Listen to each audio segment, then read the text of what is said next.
Hello अस्सलाम वालेकुम students, उम्मीद है आप सब ठीक होंगे। तो डियर स्टूडेंट्स, आज हम एमडी के 2025 का पार्ट नंबर 2 करने जा रहे हैं, जिसमें हमने बायोलॉजी के 9 क्वेश्चंस किए थे एक्सप्लेनेशन के साथ। तो 10 नंबर है, what is the chemical composition of chromosome. Dear student, जो क्रोमोसोम होता है एक्चुअली में न्यूक्लियस में होता है, न्यूक्लियस पार्ट है सेल का। तो ये पूछ रहा है कि भाई केमिकल कंपोजिशन क्या है क्रोमोसोम की।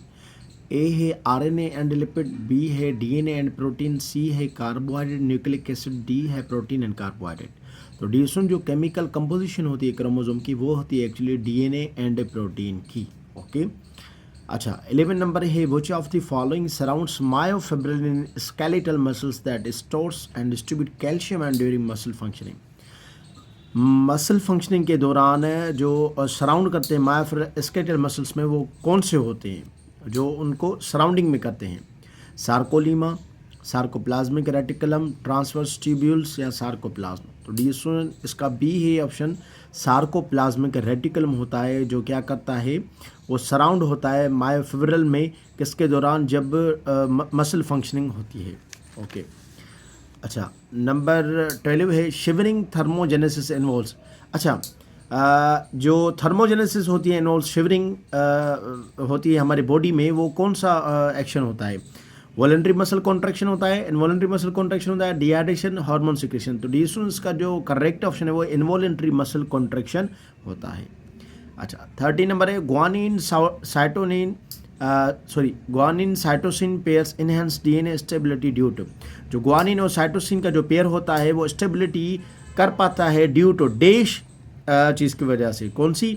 ए है लार्जर साइज, बी है क्लोजर पेयरिंग, सी है मोर हाइड्रोजन बॉन्ड्स, डी है डबल रिंग स्ट्रक्चर बोथ। तो डी इसका सी होगा, मोर हाइड्रोजन बॉन्ड्स की वजह से जो ग्वानिन और साइटोसिन होते हैं वो आपस में स्टेबिलिटी प्रोवाइड कर सकते हैं। अच्छा, 14 नंबर है, which of the following neurons conduct impulse from sensory receptors to CNS. वो कौन से न्यूरॉन्स होते हैं जो सेंसरी रिसेप्टर को गेन करते हैं। ऑब्वियसली जो फर्स्ट आते हैं तीन किस्म के होते हैं, एक होता है सेंसरी, मोटर, इंटर होता है। तो बेसिकली जो मैसेज गेन करेगा वो सेंसरी न्यूरॉन होगा, वो कहाँ तक लेके जाएगा, सीनस तक। 15 नंबर है, why Lamarck is being remembered till today. अच्छा, जो लेमार्क है वो क्यों याद किया जाता है अभी तक, क्योंकि उसने एक थियरी दी थी, थियरी ऑफ हेरेडिटी, उसकी वजह से due to his rejected but appealing theory of heredity.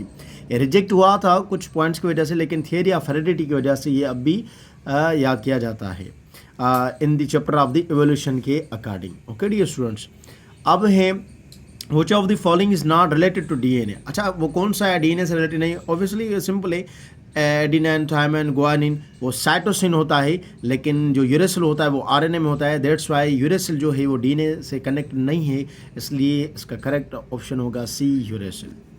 अच्छा, और 17 की बात करें तो, if a male with haemophilia marries a non carrier female, what is the likelihood of their sons inheriting condition. अच्छा, एक मेल है जो हेमोफिलिया मैरीज करता है नॉन कैरियर फीमेल, उसका जो ऑप्शन होगा 0%। आप टेबल बनाकर भी कर सकते हैं सॉल्यूशन इसके, जो क्लास में होते हैं बेसिकली। तो इसका ऑप्शन होगा 0% डियर स्टूडेंट्स। अच्छा, अब 18, which of the following is a characteristic of a non competitive enzyme inhibitor. जो नॉन कॉम्पिटिटिव एंजाइम इनहिबिटर होता है उसकी कैरेक्टरिस्टिक खासियत क्या है। ए है binds to the enzyme active site, जो बाइंड करे एक्टिव साइट के साथ, can be overcome by increase in substrate concentration, जो सबस्ट्रेट कंसंट्रेशन को इंक्रीज करे, इंक्रीज स्पीड ऑफ रिएक्शन, जो रिएक्शन की स्पीड को इंक्रीज करे, point of action is allosteric site. डिस्टोन जाहिर है जो नॉन कॉम्पिटिटिव होगा, क्योंकि जो कॉम्पिटिटिव होता है, जो कॉम्पिटिटिव होता है वो किसकी सेम होता है, सिमिलर होता है, वो सिमिलर होता है सबस्ट्रेट की जैसा कि ये एंजाइम हो गया। अब ये बात करें तो यहाँ पर होता है सबस्ट्रेट, लेकिन एक्चुअली में यहाँ लेट्स सपोज कॉम्पिटिटिव इनहिबिटर आ जाता है, तो वो सेम होता है सब।